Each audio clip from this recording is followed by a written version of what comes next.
Webster's New World Dictionary defines the word culture as the ideas, customs, skills, and arts of a given people in a given period or civilization.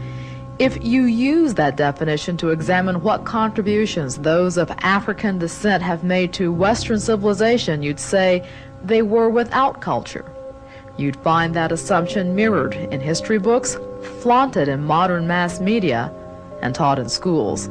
But that information is completely at odds with the pictures you're watching and the documented adulation of ancient Romans and Greeks. Those who often receive praise for forging the foundation of the future as we know it give their respect and identify their inspiration as the cultures of Africa.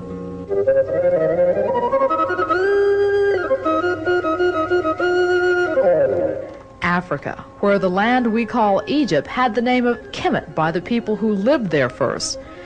Kemet meaning most likely black people of the black land. Africa, home of Mount Kilimanjaro and the sources of the Nile, which the Kemites revered as sacred. Africa, where the faces of the kings who ruled Kemet still survive in silent testimony to their racial heritage and advanced culture in spite of what the history books say.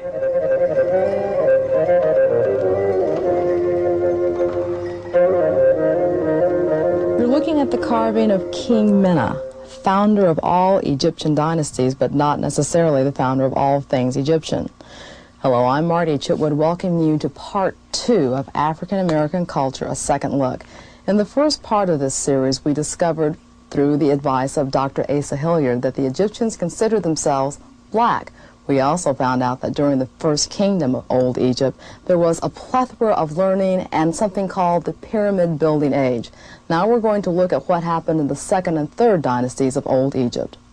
This second golden age here, which the Egyptologists normally call the Middle Kingdom, many things were going on, but this seemed to be the thing that characterized the age more than anything else. You had a virtual explosion of literature that occurs here. For example, by this time you have all different genres of literature, such as the epic story, short stories, poems, wisdom literature. And hieroglyphics? All written in hieroglyphics, or metaneture as we prefer to say, which was the African name for hieroglyphics. And we now have many of these texts that you can read now translated in English, and they are indeed very profound texts. You also had scientific texts, such as mathematical texts. In fact, at this very period here, 2000 BC, which is over 1,000 years before Homer, Africans in the Nile Valley were studying trigonometry. Not just geometry, but trigonometry. And we have their textbooks.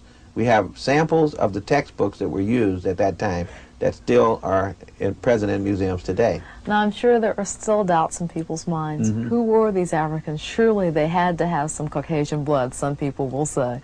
Well, of course, I'm sure they had some Caucasian blood, just as all Caucasians have some African blood. So that, there's no such thing as pure-blooded people anywhere on the planet. But clearly, when we show you pictures of who these people are, they're people that you would call black people today.